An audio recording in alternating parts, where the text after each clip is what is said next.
Hello বন্ধুরা, কেমন আছেন? আশা করি সকলে ভালো আছেন। আপনারা দেখতে পাচ্ছেন আমি একটা নদীর পায়ে মাঝামাঝি স্থানে।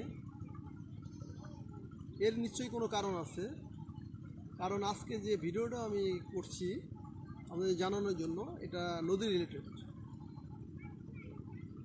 আপনি সবাই, যেহেতু আমরা মাছে ধরতে বাঙালি, আমরা সকলে মাছ খাই, কিন্তু আমরা কি পালিত মাছ বা পুকুর ডোবা নালার মাছ বেশি খাই।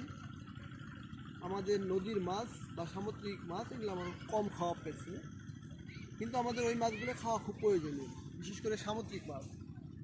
যেহেতু সামুদ্রিক মাছ আমাদের হাতের নাগালে থাকে না, ওই ক্ষেত্রে সামুদ্রিক মাছ পাওয়াটা একটু দুষ্কর। ওই ক্ষেত্রে আপনারা নদীর মাছ খাবেন, কারণ নদী আমাদের আশেপাশে আছে। যেহেতু আমাদের নদীমাতৃক দেশ, নদীর মাছ দামে একটু বেশি, তারপরে নদীর মাছ খাবেন। কারণ আমাদের যে পুকুর ডোবা নালায় যে মাছ পাই, ওগুলো পুষ্টিকর, এতে কোনো সন্দেহ নাই। কিন্তু ওই মাছে আপনার ওমেগা 3, 6 ফ্যাটি অ্যাসিড নাই, যেটা আমাদের জন্য খুবই জরুরি। যদি আপনারা আপনাদের হার্ট বা ব্রেন ভালো রাখতে চান, তাহলে অবশ্যই ওমেগা 3, 6 ফ্যাটি অ্যাসিড খেতে হবে। আর এই ওমেগা 3, 6 ফ্যাটি অ্যাসিড পাওয়া যায় মাছের তেলে, যেটা গুড ফ্যাট বলা হয়। এটা সামুদ্রিক মাছের তেলে বেশি পাওয়া যায়। যেহেতু সামুদ্রিক মাছ আমাদের পাওয়া যায় না, ওই ক্ষেত্রে আপনি নদীর মাছ খাবেন।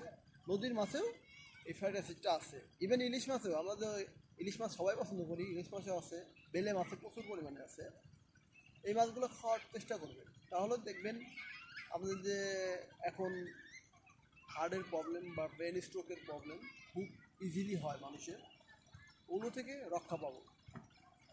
তাই আমার অভিমত, আপনারা নদী খাল বিলের মাছের পাশাপাশি নদীর মাছ, সামুদ্রিক মাছ খাওয়ার চেষ্টা করবেন। হার্ট স্ট্রোক, ব্রেন স্ট্রোক বা হার্ট অ্যাটাক থেকে দূরে থাকবেন। নিজে সুস্থ থাকবেন, অপরকে সুস্থ রাখবেন। ভালো থাকবেন। আজ এই পর্যন্ত, আবার নতুন কোনো ভিডিও নিয়ে আসবেন। ভালো থাকবেন।